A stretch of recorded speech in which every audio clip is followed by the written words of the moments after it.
আমাদের internal operational কার্যক্রম, আমাদের মামলা গ্রহণ, জিডি গ্রহণ প্রক্রিয়া, আমাদের অপারেশনাল কার্যক্রম ছিল।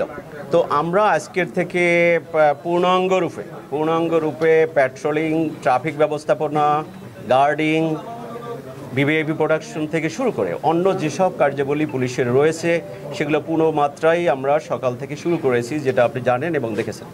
ট্রাফিক ব্যবস্থা সমুন্নত রাখার জন্য গাইবান্ধার যেসব পয়েন্টে আমরা ট্রাফিক ব্যবস্থা রাখি এই জায়গায় ট্রাফিক পুলিশ রয়েছে। তার সাথে এই যে রোবার্ট যেসব সদস্য রয়েছে, স্বেচ্ছাসেবী সদস্য রয়েছে, অ্যাজ ওয়েল অ্যাজ বিশেষ করে বৈষম্য বিরোধী ছাত্র আন্দোলনের যেসব ছাত্রছাত্রী ভাই ও বোনেরা রয়েছে তারাও বিভিন্ন পয়েন্টে আমাদেরকে সাহায্য করছে, তারাও আছে। অর্থাৎ আমরা কিন্তু ট্রাফিক ব্যবস্থা সমুন্নত করেছি পলাশবাড়ি এবং গোবিন্দগঞ্জেও। তো সামগ্রিক ট্রাফিক ব্যবস্থা এই ক্ষেত্রেও আপনাদের সাহায্য সহযোগিতা চাই, আপনাদের মাধ্যমে সমগ্র গাইবান্ধাবাসীর সাহায্য সহযোগিতা চাই, যাতে করে আমরা স্মুথ ট্রাফিক ফ্লোটা আবার ফিরিয়ে নিয়ে আসতে পারি।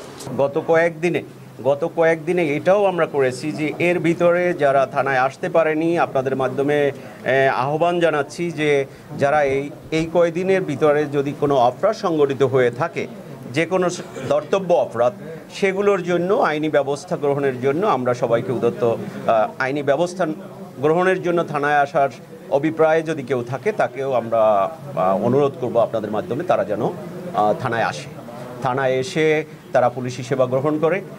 পুলিশ আপনারা জানেন একটি সেবাধর্মী প্রতিষ্ঠান, it's a service oriented organization. আমরা এই সেবা নির্বিচ্ছিন্ন সেবা প্রদান করতে চাই এবং এই সেবা প্রদানের জন্য সকল গাইবান্ধাবাসী, সকল সুশীল শ্রেণী, শিক্ষক, পেশাজীবী শ্রেণী, ইমাম সমাজ, বিশেষ করে সকল পর্যায়ের মিডিয়া কর্মী, প্রিন্ট এবং ইলেকট্রনিক মিডিয়া কর্মী, রাজনৈতিক নেতৃবৃন্দ, আমরা সকলের সাহায্য চাই।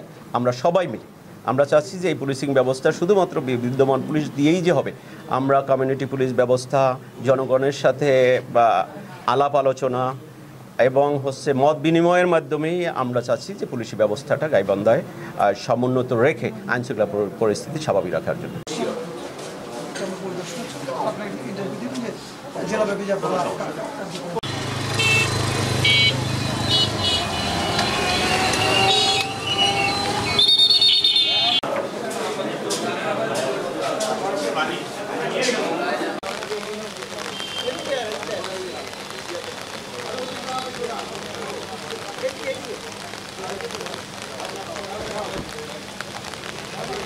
গাড়ি ছোট্ট